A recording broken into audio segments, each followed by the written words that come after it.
Hello guys! Share din ako ang first part sa akong bangus two ways. And we call this bangus a la pobre. Char!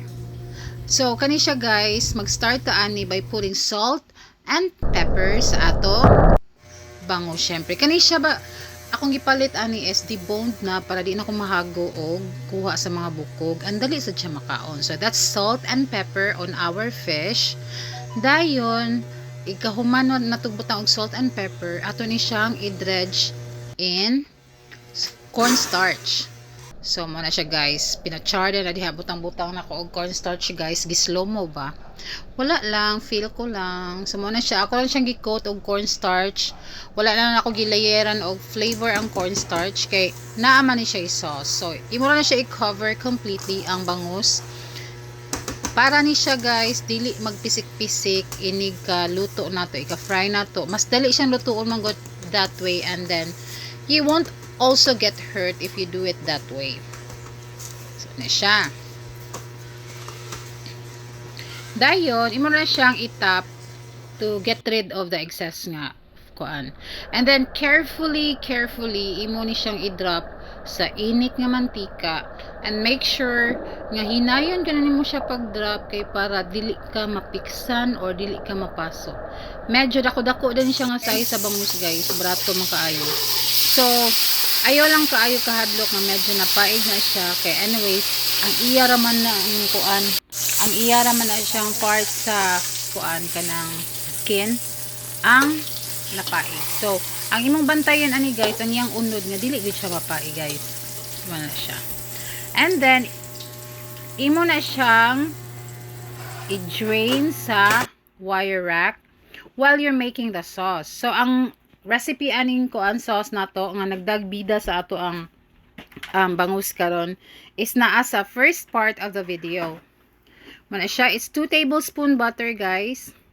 Wala na ko nabutang diri ang minced onions kay actually sayop ang gihatag nga recipe sa ako ang assistant, but then it's okay because nabawi raman siya sa other flavor. Giadan pud nako siya ginger, so ako na pud siya giadd sa kuan sa recipe because mas lami siya for me nga naa siya ginger kay wala siya lang sigyud. Mas ma-satisfy ka kay di nimo ma-feel nga isda siya mo gid siya garni kay baga mood kay siya unod kay dako man ni siya nga bangus niya, deboned na siya. So lami gid kay siya. So it's really perfect for the Lenten season, labi na sa mga Christians. So kana siya guys, sa mga Katoliko, di ba? Kanang nag-follow man og mga unomit kunuhay char. Kato siya 3 tablespoon of calamansi juice, and that's 2 tablespoon of brown sugar added to that. And mas ganahan ko and mas satisfy ko siyang lasa kung butangan ako gamay nga kuan MSG. So I'm using magic syrup as my MSG. So 1/4 teaspoon will do a lot of trick to this. So mo siya gi-add lang sad nako. And then isutay lang nimo siya until mura gani siya wilted na ang tanan nga mga kuan, mga vegetable, spices nga imong gi-add diha.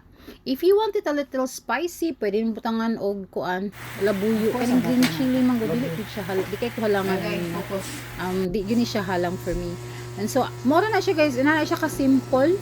Nga imo na siya ibutang sa imuhang giprito nga isda na ganina. Oh, there you go. Diba sayon kaayo, and then mabuhatan mo in less than 15 minutes kung ready tanan imuhang mga ingredients ha. So there you go. Imo ra siya i-drizzle og onions. Nauna na kong onions kaysa akong pagbutang ani og garlic. Mas maayo nga ibutang nimo guna ang garlic para mas mo-pop ang color sa onions, which is green, on top. And then you serve it. And I've tried this and my kids loved it. Okay, lami gyud siya. Tagsara kay ko ma-appreciate sa ako ang luto no, but kani this is one of them nga ganahan ko kaon. You can just pair it with salad greens kung rice eater ka, and then you pair it with kuan, with rice. Lami kay ni siya para sa mga kuan, makabungkag ni siya rice.